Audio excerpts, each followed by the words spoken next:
എല്ലാ ചങ്ങൾക്കും പുതിയ വീഡിയോയ്ക്ക് ഹാർദമായ സ്വാഗതം. അപ്പോൾ ഇന്ന് നമ്മൾ ചെയ്യുന്നത് വെച്ചാൽ 410 ഒരു വിൻഡോ എ സി കംപ്ലൈൻറ്റ് ആയി കഴിഞ്ഞാൽ അതെങ്ങനെയാണ് റിപ്പയർ ചെയ്ത് ശരിയാക്കി എടുക്കുക എന്നുള്ള വീഡിയോ ചെയ്യുന്നത്. അപ്പോൾ നിങ്ങൾ എ സിയിൽ ഞാൻ ഈ പറയുന്ന കംപ്ലൈൻറ്റ് ആണെങ്കിൽ നിങ്ങൾ ഈ വീഡിയോ മാത്രം കണ്ടാൽ മതി, നിങ്ങൾക്ക് റിപ്പയർ ചെയ്ത് എടുക്കാൻ പറ്റും. അല്ലെങ്കിൽ നിനക്ക് ഗൾഫിലൊക്കെ ഇപ്പോൾ ചൂട് കൂടിക്കൊണ്ടിരിക്കുകയാണ്. ഇപ്പോൾ ഞാൻ നിൽക്കുന്ന ബേറിലൊക്കെ എന്ന് വെച്ചാൽ ഇപ്പോൾ കഴിഞ്ഞ അടുത്ത മാസം സാധാരണ ഹ്യൂമിഡിറ്റി ഒക്കെ പറഞ്ഞാൽ ഈ സമയത്ത് ഇപ്പോൾ ഈ മാസം തന്നെ നല്ല ഹ്യൂമിഡിറ്റി, നല്ല ചൂടാണ്. ഇപ്പം വെളിയിറങ്ങാൻ പറ്റി നിൽക്കാൻ പറ്റാത്ത ചൂടാണ് ബേറിലൊക്കെ.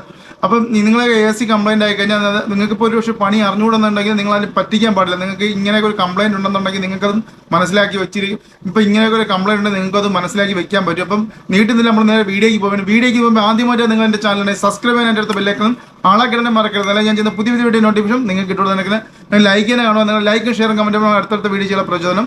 അപ്പോൾ സ്പീഡിന് പറഞ്ഞു പോകണമെങ്കിൽ നമ്മളെ വീഡിയോ ലെന്തായ വീഡിയോ അപ്പോൾ നിങ്ങൾ സ്കിപ്പ് ചെയ്യാൻ കാണുക. അപ്പോൾ നേരെ നമ്മൾ വീഡിയോയിലേക്ക്. അപ്പോൾ ഇതാണ് നമ്മളെ എ സി. ഇത് 410 ആണ് എൻ്റെ ഗ്യാസ് പറഞ്ഞത്. ഇത് തണുക്കുന്നില്ലാണ് കസ്റ്റമർ പറഞ്ഞത് നമ്മളെടുത്ത്. അപ്പോൾ നമ്മളിപ്പോൾ എ സികളൊക്കെ നമ്മളിപ്പോൾ സ്റ്റോറിൽ കൊണ്ട് വെച്ചിട്ടുണ്ട്. ഇനി നമുക്ക് ഇതിൻ്റെ എന്താണ് ഇതിൻ്റെ കംപ്ലയിൻറ്റ്, ഇലക്ട്രിക് സൈഡാണോ അതോ മെക്കാനിക് സൈഡാണോ ഇതിൻ്റെ കംപ്ലയിൻ്റ് ആണ് നമുക്ക് ചെക്ക് ചെയ്യാം.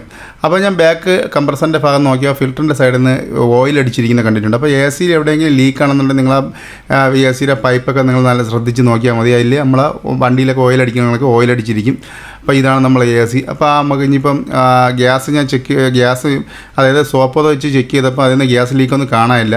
അപ്പോൾ അതിൻ്റെ അകത്ത് ഗ്യാസ് കാണാൻ ചാൻസ് കുറവാണ്. അപ്പോൾ നമ്മൾ ഇതിൻ്റെ അകത്തൂടെ ഒന്ന് ഡ്രില്ല് ചെയ്യുന്നു. ഡ്രില്ലടിച്ച് അവിടെ ഒരു ഹോൾ ഇട്ടതിന് ശേഷം നമ്മളിപ്പോൾ ഹോൾ ഇട്ടിട്ടുണ്ട്. ഇത് നല്ലപോലെ നമ്മളത് സാൻഡ് ചെയ്യും. സാൻഡ് പേപ്പർ എടുത്തിട്ട് അതായത് വെൽഡ് ചെയ്യുമ്പോൾ നല്ല രീതിക്ക് പിടിക്കാൻ വേണ്ടിയാണ് നമ്മളിത് കണക്ക് നല്ല രീതിക്ക് അത് സാൻഡ് ചെയ്തെടുക്കണം. അല്ലെങ്കിൽ വെൽഡിങ് അടിക്കുമ്പോൾ നല്ല രീതിക്കൊന്നും പിടിക്കത്തില്ല. അപ്പോൾ നമ്മൾ ക്ലിയറായിട്ട് സാൻഡ് ചെയ്തെടുത്തിട്ടുണ്ട്. അതിനുശേഷം നിങ്ങൾ ഇവിടെ കാണാം ചാർജിങ് വാൽവ്, ഗ്യാസ് അടിക്കാനുള്ള ചാർജിങ് വാൽവ് നിങ്ങൾ ഇവിടെ ഇപ്പോൾ കാണിച്ചു തരാം. ഈ കാണുന്ന അതാണ് നമ്മളെ ചാർജിങ് വാൽവ്. ഈ കാണുന്നത് നമ്മളെ ചാർജിങ് വാൽവ്. ഇപ്പോൾ ചാർജിങ് വാൽവ് എടുത്തിട്ടുണ്ട്. ഈ ചാർജിങ് വാൽവ് നമുക്ക് ആ പൈപ്പിലിട്ട് ഫിറ്റ് ചെയ്യണം. അത് ഫിറ്റ് ചെയ്യുന്ന മുമ്പേ അതിൻ്റെ അകത്തുള്ള പിൻ നമ്മൾ ഊരി മാറ്റണം. അല്ലെങ്കിൽ ചൂടടിക്കുമ്പോൾ വെൽഡ് ചെയ്ത് ചൂടാകുമ്പോൾ പിന്നൊക്കെ ഇല്ലാതായി പിന്നിൻ്റെ അകത്തൊരു റബ്ബർ വാഷാണ്, അതെല്ലാം പോകാൻ ചാൻസ് ഉണ്ട്. പിന്നെ അതിട്ടൊരു കാര്യമില്ല. അതുകൊണ്ട് നമ്മൾ ആ പിന്നെല്ലാം ഊരി മാറ്റിയതിന് ശേഷം നമ്മളിവിടെ ഗ്യാസ് വെൽഡ് ചെയ്ത് കോപ്പർ വെൽഡ് ചെയ്ത് അത് പിടിപ്പിച്ചിട്ടുണ്ട്. പിടിപ്പിച്ച ശേഷം ഞാൻ ഇപ്പോൾ വീണ്ടും ഗ്യാസ് കണക്ട് ചെയ്തിട്ടുണ്ട്. ഗ്യാസ് കണക്ട് ചെയ്ത് നമ്മളത് എയർ അടിക്കുകയാണ്. വേറെ ചെറിയൊരു ഫ്രിഡ്ജിൻ്റെ കംപ്രസർ വെച്ചിട്ട് നമ്മൾ എയർ അടിക്കുകയാണ്. ആ ഗ്യാസിൻ്റെ സെൻറ്റർ ഭാഗം കംപ്രസറിൻ്റെ സൈഡിലും അതിനൊക്കെ തന്നെ ഇടത്തുള്ള നീല ഭാഗം നമ്മൾ നേരെ എ സിയിലോട്ടും എ സിയുടെ കംപ്രസറിൻ്റെ ഭാഗത്തോട്ടാണ് നമ്മൾ അത് അതായത് ടൈറ്റ് ചെയ്തിരിക്കുന്നത്. ഇപ്പോൾ നമ്മൾ ഇപ്പോൾ എയർ ഫുള്ളായിട്ടുണ്ട്. ഇനി നമ്മളിവിടെ സോഫ വയ്ക്കുന്ന സമയത്ത് നിങ്ങൾക്ക് ഇവിടെ കാണാം. ഞാൻ ഇപ്പോൾ സോഫ പത എടുത്താണ് ഇവിടെ വയ്ക്കുമ്പം നിങ്ങൾക്ക് ഇവിടെ കാണാൻ പറ്റുന്നത് ഇവിടെ നിന്ന് എയർ ഇങ്ങനെ ബൗളായി വരുന്നത് ഇങ്ങനെ കാണാം. അപ്പോൾ അവിടെ നിന്നാണ് ഇതിൻ്റെ ഫിൽറ്റർ പൊട്ടിപ്പോയതാണ്. ഫിൽറ്റർ പൊട്ടിയിട്ട് ഗ്യാസ് എല്ലാം പുറത്ത് പോയതാണ്. നിങ്ങൾ ഇവിടെ കാണാം ചെറുതായിട്ട് ഇത് കണക്ക് എയർ ഇങ്ങനെ ബൗൾ ചെയ്തുകൊണ്ടിരിക്കുന്നത്. അപ്പോൾ നമ്മളിത് ഗ്യാസ് അടിച്ചാലും ഇത് കണക്ക് തന്നെ ബൗൾ ചെയ്തിട്ട് ഇത് കംപ്ലയിൻറ്റ് വീണ്ടും ഗ്യാസ് പോവും. ഗ്യാസിൻ്റെ കംപ്രസറും കംപ്ലയിൻറ്റ് വരാൻ ചാൻസ് ഉണ്ട്. അപ്പോൾ നമ്മൾ ഈ ഫിൽറ്റർ ഊരിയിട്ട് നമ്മൾ ഈ ഫിൽറ്റർ മാറ്റി പുതിയൊരു ഫിൽറ്റർ ഫിറ്റ് ചെയ്യാണ്. ഇത് വേണമെങ്കിൽ വെൽഡ് ചെയ്തെടുക്കാൻ പറ്റും. പക്ഷേ നമ്മളിത് വെൽഡ് ചെയ്തെടുക്കാൻ നിൽക്കുന്നില്ല. ഇനിയിപ്പം പഴയതായതുകൊണ്ട് വീണ്ടും പൊട്ടുന്നുണ്ടെങ്കിൽ വീണ്ടും കസ്റ്റമർ നമ്മളെ കംപ്ലയിൻറ്റ് ചെയ്യുന്നുണ്ട്. നമ്മൾ പുതിയ ഒരു ഫിൽറ്റർ മേടിച്ചിട്ടുണ്ട്. അപ്പോൾ ഈ ഫിൽറ്റർ നിങ്ങൾ ചോദിക്കുമ്പോൾ മറ്റേതിൽ 2 പോർട്ടുകൾ ഇതിന് 3 പോർട്ട് ഉണ്ടെന്നുള്ളത്. അപ്പോൾ അതിൻ്റെ ഒരു പോർട്ട് നമ്മൾ ഇതിങ്ങൾക്ക് കൂടെ കാണാം. അതിൻ്റെ ഇവിടെ ഇത് ഈ ബാക്ക് ഇവിടെ 3 പോർട്ട് മൊത്തത്തിലുണ്ട്. അപ്പോൾ നമ്മൾ ഈ ഫിൽറ്ററിൻ്റെ ഒരു സൈഡ് നമ്മൾ വെൽഡ് ചെയ്ത് ക്ലോസ് ചെയ്യുന്നതാണ്. അതിനുശേഷം നമ്മൾ ഇവിടെ ഇത് കണക്ക് വെച്ചിട്ട് നമ്മൾ ഇതിപ്പോൾ വെൽഡ് ചെയ്യാൻ പോവുകയാണ്. വെൽഡ് ചെയ്യുന്ന സമയത്ത് നിങ്ങൾ ആ ചെറിയ പൈപ്പ് കയറ്റുമ്പോൾ ശ്രദ്ധിച്ച് വേണം. അത് അതിൻ്റെ അകത്ത് പോയിട്ട് ബ്ലോക്കൊന്നും ആവാൻ പാടില്ല. അപ്പോൾ നിങ്ങൾ ആ ചെറിയ പൈപ്പ് എപ്പോഴായാലും നിങ്ങൾ ആ ചെറിയ പൈപ്പ് വെൽഡ് ചെയ്യണമെന്നുണ്ടെങ്കിൽ നിങ്ങൾ ശ്രദ്ധിച്ച് മാത്രം വെൽഡ് ചെയ്യാതെ ബ്ലോക്കൊന്നും ആവാതെ. ഇപ്പോൾ നമ്മളത് വെൽഡ് ചെയ്ത് പിടിപ്പിച്ചിട്ടുണ്ട്. ആ സെൻറ്ററിലെ പൈപ്പ് നമ്മൾ ബ്ലോക്ക് ചെയ്തിട്ടുണ്ട്. അപ്പോൾ ബാക്കിയെല്ലാം പഴയ കണക്ക് നമ്മൾ വെൽഡ് ചെയ്ത് പിടിപ്പിച്ചിട്ടുണ്ട്. ഇനി നമുക്ക് ഒന്നും കൂടെ ഇതിൽ എയർ അടിക്കണം. എയർ അടിച്ചിട്ട് നമുക്കൊന്നും കൂടെ ഗ്യാസ് അതായത് ലീക്ക് ഉണ്ടാകുന്നുള്ള എയർ ലീക്ക് ഉണ്ടാകുന്നുള്ള ചെക്ക് ചെയ്യണം. ആ ഗ്യാസ് വെച്ച് ചെക്ക് ചെയ്താൽ നമുക്ക് ഒരുപാട് ഗ്യാസിനൊക്കെ ഒരുപാട് പൈസ. അതുകൊണ്ട് വീണ്ടും നമ്മൾ ഈ കംപ്രസർ വെച്ചിട്ട് നമ്മൾ എയർ അടിച്ച ഉള്ളിലോട്ട് കയറ്റും. എയർ അടിച്ച ഉള്ളിലോട്ട് കയറ്റിയിട്ടാണ് നമ്മളിത് വീണ്ടും ചെക്ക് ചെയ്യാൻ പോകുന്നത്. അപ്പോൾ അതിനായിട്ട് വീണ്ടും നമ്മൾ ഹോസ് എടുത്ത് അതായത് ഗ്യാസിൻ്റെ പൈപ്പ് എടുത്തിട്ടുണ്ട്. അത് കണക്ക് നമ്മളിവിടെ ടൈറ്റ് ചെയ്ത് വെച്ചതിന് ശേഷം നമ്മളിവിടെ ഇനിയിപ്പോൾ ഗ്യാസ് അതായത് എയർ അടിച്ച് കയറ്റാൻ പോവുകയാണ്. കംപ്രസർ ഓൺ ആക്കിയതിന് ശേഷം നമ്മൾ ഇത് കണക്ക് എയർ അടിച്ചിപ്പോൾ അതിൻ്റെ ഉള്ളിലോട്ട് കയറ്റാൻ പോവുകയാണ്. നിങ്ങളിവിടെ കാണാം. ഇപ്പം എയർ കംപ്രസർ സ്റ്റാർട്ടായി തുടങ്ങി. എയർ ഇവിടെ കയറണം നിങ്ങളിവിടെ കാണാൻ പറ്റും. എയർ നമുക്ക് ഏകദേശം ഒരു 100 അടുപ്പിച്ചെത്തുമ്പോൾ നമുക്ക് വെച്ച് ചെക്ക് ചെയ്ത് നോക്കാം. ഞാൻ ഇപ്പോൾ അവിടെ ചെക്ക് ചെയ്ത് സോപ്പത വെച്ച് ഫുള്ള് നമ്മൾ വെൽഡ് ചെയ്ത ഭാഗവും എല്ലാം അതിൻ്റെ ബാക്കിൽ കണ്ടൻസറിൻ്റെ ഭാഗവും കോയിലും എല്ലാം നമ്മൾ ചെക്ക് ചെയ്തിട്ടുണ്ട്. ഇപ്പോൾ എങ്ങും ഒരു ലീക്കും ഒന്നും കാര്യങ്ങളും നമുക്ക് കിട്ടിയിട്ടില്ല. ഇനി ഇതിന് ശേഷം നമുക്കത് വാക്കം ചെയ്യണം. വാക്കം നല്ല രീതിക്ക് വേണം ചെയ്യാൻ. നമ്മൾ അതായത് പൊട്ടിച്ചെടുത്തതുകൊണ്ട് അതിനൊക്കെ നമ്മൾ ഡ്രിൽ ചെയ്തൊക്കെ പിശുര കാര്യങ്ങൾ കച്ചടയൊക്കെ അതിൻ്റെ അകത്തുണ്ടെങ്കിൽ അത് പോകാൻ വേണ്ടി നല്ല രീതിക്ക് ഫ്ലഷ് ചെയ്ത് വാക്കം ചെയ്യണം. അപ്പോൾ നമ്മൾ വാക്കം ചെയ്യാൻ പോവുകയാണ് ഇനിയിപ്പോൾ ഇനിയിപ്പോൾ നമ്മൾ ലീക്കും കാര്യങ്ങളൊന്നുമില്ല. ഇനി നമ്മൾ നല്ല രീതിക്ക് ഇനിയിപ്പോൾ ഇത് വാക്കം ചെയ്യാൻ പോവുകയാണ്. ഇപ്പോൾ നൈട്രജൻ ഉപയോഗിച്ചാണ് ഫ്ലഷ് ചെയ്യുന്നത്. അതിൻ്റെ വീഡിയോ എൻ്റെ നിന്ന് മിസ്സായിപ്പോയി. അപ്പോൾ ഞാനിപ്പോൾ നൈട്രജൻ ഉപയോഗിച്ച് നല്ല രീതിക്ക് ഫ്ലഷ് ചെയ്തിട്ടുണ്ട്. അതിനുശേഷം നമ്മളിപ്പം വാക്കത്തിലിടും. ഇനിയിപ്പോൾ വാക്കത്തിൽ ഇട്ടതിന് ശേഷം നമ്മൾ അത് വാക്കം ചെയ്യാൻ പോവുകയാണ്. അപ്പോൾ ഇനിയിപ്പോൾ നമ്മൾ വാക്കം മെഷീൻ എടുത്ത് വെച്ചിട്ടുണ്ട്. നിങ്ങൾക്ക് ഇവിടെ കാണാൻ പറ്റും. ഞാൻ ആ ഏജിലെ സെൻറ്റർ ഹോസ് റെഡ് ഹോസ് ഞാൻ ഇപ്പം ഇവിടെ വാക്കം മെഷീനിൽ കണക്ട് ചെയ്തിട്ടുണ്ട്. അതായത് ഇടത് സൈഡിലെ നീല ഹോസ് ഞാൻ ഇപ്പം കംപ്രസറിലും അത് എ സിയിലും കണക്ട് ചെയ്തിട്ടുണ്ട്. അതിനുശേഷം നമ്മൾ വാക്കം മെഷീൻ ഓണാക്കുന്ന സമയത്ത് നിങ്ങളവിടെ ഗേജ് താഴോട്ട് വരണ കാണാൻ പറ്റും. ആ താഴോട്ട് വന്ന് എത്രത്തോളം താഴോട്ട് വരും അത്രത്തോളം നമ്മൾ ഈ ഗേജിൽ ഇപ്പോൾ 75 കാണിക്കുന്നത് എത്രത്തോളം താഴോട്ട് അത്രത്തോളം താഴെ വന്ന് ആ താഴത്തെ സൂചിയിലൂടെ തട്ടി നിൽക്കണം. ഇത് നിങ്ങൾക്ക് ഇവിടെ കാണാം 50 ഇപ്പോൾ ആയിട്ടുണ്ട്. അതിനൊക്കെ 76 വരെ വരും. ആ 76 വരെയാണ് നമ്മൾ വാക്കം ചെയ്യാൻ പോകുന്നത്. അപ്പോൾ ഇത് ഫുള്ള് വാക്കം ചെയ്യുന്ന സമയത്ത് എവിടെയെങ്കിലും ലീക്കോ കാര്യങ്ങളുണ്ടെങ്കിൽ ഇത് ഫുള്ള് വാക്കം ആവത്തില്ല. അപ്പോൾ അതിൽ നിന്ന് തന്നെ നമുക്ക് മനസ്സിലാക്കാം വാക്കം ചെയ്യുന്ന സമയത്ത് എവിടെയെങ്കിലും ലീക്ക് ഉണ്ടെന്നുണ്ടെങ്കിൽ ഇത് ലീക്കാണ് ഫുള്ള് വാക്കം ആവാത്തതെന്നുള്ളത്. അപ്പോൾ ഞാൻ ആദ്യം ഒരു 20 മിനിറ്റാണ് വാക്കം ചെയ്യാൻ ഉദ്ദേശിച്ചിരിക്കുന്നത്. ഇപ്പോൾ ഈ 20 മിനിറ്റ് വാക്കം ചെയ്തതിന് ശേഷം ഞാൻ പിന്നെ ചെയ്യണമെന്ന് വെച്ച് കഴിഞ്ഞാൽ ഇത് ഊരിയതിന് ശേഷം ഇതിൻ്റെ ചാർജിങ് വാൽവ് ഇല്ലാതെയാണ് ഞാൻ ഇപ്പോൾ വാക്കം ചെയ്യണത്. അതിനുശേഷം ഞാൻ ഇപ്പോൾ ഊരിയതിന് ശേഷം ചാർജിങ് വാൽവ് ഇട്ട് വീണ്ടും ഒരു 15 മിനിറ്റും കൂടെ ഞാൻ വാക്കം ചെയ്യും. ഞാൻ ഇപ്പോൾ ഊരാൻ പോകണം. ഊരിയിട്ട് നമ്മൾ എടുക്കുന്ന സമയത്ത് തന്നെ അതിൻ്റെ ആ വാക്കത്തിൻ്റെ ഇതുകൊണ്ട് ആ ചാർജിങ് വാൽവ് ഉള്ളിലോട്ട് പിടിച്ചുകൊണ്ട് പോകണം. നിങ്ങൾക്ക് ഇവിടെ കാണാൻ പറ്റും. ഇവിടെ അഡ്ജസ്റ്റ് വെച്ചാൽ ഇതിപ്പോൾ കയറിപ്പോയിട്ടുണ്ട്. ഇനി നമ്മളത് ഇട്ട് ടൈറ്റ് ചെയ്തതിന് ശേഷം വീണ്ടും ഒരു 15 മിനിറ്റും കൂടി ഞാൻ അത് വാക്കം ചെയ്യാൻ പോവുകയാണ്. അപ്പോൾ നല്ല രീതിക്ക് വാക്കം ചെയ്യണം.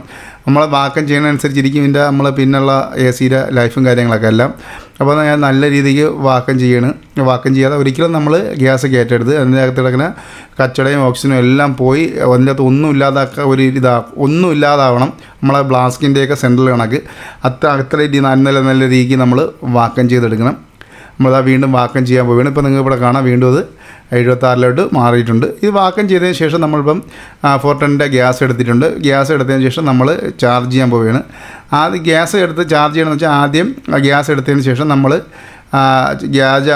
അത് ടാങ്കിൻ്റെ അവിടെ അതായത് സിലിണ്ടറിൻ്റെ ഓൺ ആക്കിയതിന് ശേഷം ഗ്യാസിൻ്റെ സെൻറ്റർ ഭാഗത്തിന് സ്വല്പം എയർ റിലീസ് ചെയ്യണം. എന്നിട്ട് മാത്രമേ നമ്മൾ കയറ്റാമുള്ളൂ. ഞാനിപ്പോൾ കുറച്ച് ഗ്യാസ് ഇവിടെ അത് വീഡിയോ മിസ്സായിപ്പോണ്ട് കുറച്ച് ഗ്യാസ് കയറ്റിയിട്ടുണ്ട്. ഇപ്പോൾ ഞാൻ അത് കംപ്രസർ ഓൺ ആക്കിയിട്ടുണ്ട്. ഇപ്പോൾ നമ്മൾ AC എടുത്തിട്ടുണ്ട്. 9 ആംപിയർ നമുക്കുണ്ട്. ഇപ്പോൾ നമ്മൾ ഗ്യാസ് നമുക്കിതിൽ അടിക്കണം. ഞാൻ ഇപ്പോൾ അടിക്കുന്ന ഗ്യാസിന് 130 ഗ്യാസാണ് അടിക്കുന്നത്. ഇതിൻ്റെ ആംപിയർ വരുന്നത് വെച്ച് കഴിഞ്ഞാൽ 13 ആംപിയറാണ് വരുന്നത്. അപ്പോൾ നമ്മളിത് ഇപ്പോൾ ഗ്യാസ് അടിച്ചിട്ടുണ്ട്. നിങ്ങൾ ഇവിടെ കാണാം ഗ്യാസ് ഇത് തണുത്ത് തുടങ്ങിയിട്ടുണ്ട്. ഇപ്പോൾ അത് കറക്റ്റ് ഒരു 13 ആംപിയറാകുമ്പോൾ നല്ല രീതിക്ക് AC തണുക്കുന്നതാണ്. അതിനൊക്കെ നമ്മളിപ്പോൾ അടിക്കാൻ പോകണമെന്ന് വെച്ചാൽ 130 ഗ്യാസാണ് അടിക്കാൻ പോണത്. ഇപ്പോൾ ആ കറക്റ്റ് ഗ്യാസ് നിങ്ങൾക്ക് ഇവിടെ കാണിച്ചു തരാം. നമ്മൾ അത് ഒറ്റ ട്രിപ്പിന് ഗ്യാസ് കയറ്റരുത്. ഇത് ലിക്വിഡ് അതായിട്ട് വെച്ച് കുറച്ച് ഓണാക്കുക പിന്നെ ക്ലോസ് ചെയ്യുക, കുറച്ച് ഓണാക്കുക ക്ലോസ് ചെയ്യുക. അത് കണക്ക് ഓൺ ഓഫ് ആക്കി മാത്രമേ ഗ്യാസ് കയറ്റരുത്. ഒരേ കണക്ക് ഒറ്റ ട്രിപ്പിന് ഗ്യാസ് കയറ്റരുത്. നമ്മളെ ഗ്യാസ് കയറ്റുന്നതിനനുസരിച്ച് നിങ്ങൾ ഇവിടെ ആംപിയർ കൂടുതൽ കാണാൻ പറ്റും. ഈ കമ്പനി ഇപ്പോൾ 13 ആംപിയർ എന്ന് എഴുതി കഴിഞ്ഞാൽ അതിൻ്റെ മേലോട്ട് ഒരിക്കലും നിങ്ങൾ ഗ്യാസ് കയറ്റാൻ നിൽക്കരുത്. അതിൽ കുറച്ചേ കയറ്റുള്ളൂ. പിന്നെ പഴയ AC ഒക്കെ ആണെന്നുണ്ടെങ്കിൽ വീണ്ടും ഒരു 4-5 പോയിൻറ്റ് കുറച്ചേ നിങ്ങളെപ്പോഴും ഈ ആംപിയർ നിർത്തിയേക്കാൾ. അതിനെ കുറച്ചാണ് നിങ്ങൾ ഓടിച്ച് നോക്കണം ഗ്യാസ് കയറി പോകുന്നുണ്ടോ എന്ന് നിങ്ങൾ ചെക്ക് ചെയ്യണം.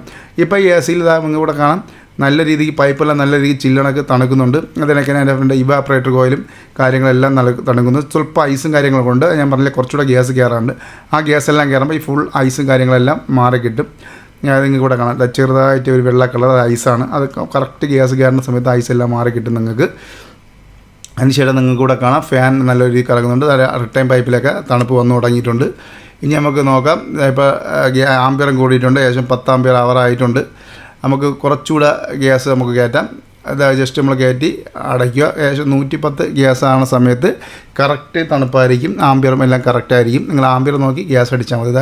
ഏകദേശം നമ്മളിപ്പോൾ 120 അടുപ്പിച്ച് ഗ്യാസ് ആയിട്ടുണ്ട്. ഇനി നമ്മൾ ജസ്റ്റ് കുറച്ചുകൂടെ 10 പോയിൻറ്റ് കൂടെ അടിക്കുമ്പോൾ ഏകദേശം 13 കറക്റ്റ് ആംപിയർ നമുക്ക് കിട്ടും. ഞാൻ വീണ്ടും നമ്മൾ പൈപ്പിലെടുത്ത് നോക്കി കഴിഞ്ഞാൽ ഐസും കാര്യങ്ങളൊക്കെ എല്ലാം പോയി പൈപ്പ് നല്ല അടിപൊളിയായിട്ട് തണുക്കുന്നുണ്ട്. നിങ്ങളിവിടെ കാണാം നല്ല രീതിയിൽ തണുക്കുന്നുണ്ട്. കഴിഞ്ഞ് ആ ചെറിയ ഒരു ഐസേ ഉള്ളൂ. അത് നമ്മൾ വീണ്ടും 10 പോയിൻറ്റ് ഗ്യാസും കൂടെ കയറുന്ന സമയത്ത് ഐസെല്ലാം മാറി കിട്ടും. അപ്പോൾ ഇങ്ങനെയാണ് ഒരു വിൻഡോ AC-യിലായിക്കോട്ടെ സ്പ്ലിറ്റ് AC-യിലായിക്കോട്ടെ അതിൻ്റെ പ്രൊസീജിയർ. അതായത് നമ്മൾ ലീക്ക് ആയിക്കഴിഞ്ഞാൽ അത് വെൽഡ് ചെയ്ത് അത് ലീക്ക് മാറ്റി ഈസി കണക്കിലാണ് നമ്മൾ വിൻഡോ എ സി ആയിക്കോട്ടെ, സ്പ്ലിറ്റ് എ സി ആയിക്കോട്ടെ, ഫ്രിഡ്ജ് ആയിക്കോട്ടെ, ഇത് കണക്കാണ് നമ്മൾ തിരിച്ച് ഗ്യാസ് റീഫിൽ ചെയ്യുന്നത്. അപ്പോൾ നിങ്ങൾക്ക് ഈ വീഡിയോ മനസ്സിലായെന്ന് വിചാരിക്കുന്നു. നിങ്ങൾക്ക് ഈ വീഡിയോ ഇഷ്ടപ്പെട്ട് കഴിഞ്ഞാൽ സബ്സ്ക്രൈബ് ചെയ്യാൻ എൻ്റെ അടുത്ത ബെല്ലൈക്കൻ ആളാക്കിടാനും മറക്കരുത്. എന്നാലും ഞാൻ ചെയ്യുന്ന പുതിയ വീഡിയോയുടെ നോട്ടിഫിക്കേഷൻ നിങ്ങൾക്ക് കിട്ടുള്ളൂ. നിങ്ങൾ ലൈക്ക് ചെയ്യുക. നിങ്ങളുടെ ലൈക്കും ഷെയറും കമൻറ്റുമാണ് നമുക്ക് അടുത്തടുത്ത വീഡിയോ ചെയ്യാൻ പ്രചോദനം. അത് കണക്ക് തന്നെ നമുക്ക് ഇത് കണക്കുള്ള വർക്കുകൾ ഇനിയും കാണാൻ വേണ്ടി നിങ്ങൾ സബ്സ്ക്രൈബ് ചെയ്ത് തന്നെ വയ്ക്കുക. അപ്പോൾ നമ്മളുടെ ഗ്യാസ് കറക്റ്റ് ഏകദേശം ആയിട്ടുണ്ട്. ഇനി നമുക്കിവിടെ കാര്യങ്ങളിൽ പൈപ്പെല്ലാം നല്ല രീതിയിൽ തണുക്കുന്നുണ്ട്. അപ്പോൾ നമുക്ക് ഇത് കണക്ക് നല്ലൊരു വീഡിയോ മാറ്റി അടുത്ത വർക്ക് വീണ്ടും കാണാം. ഇനി ഇതിന് ശേഷം നമ്മളിപ്പോൾ ഇത് നമ്മൾ നിങ്ങളുടെ 10.51 ഗ്യാസ് ആയിട്ടുണ്ട്. ഇപ്പോൾ ഓക്കെയാണ് AC, വേറെ പ്രശ്നം കാര്യമൊന്നുമില്ല. അപ്പോൾ നല്ലൊരു വർക്ക് അടുത്ത വീഡിയോ കാണാം.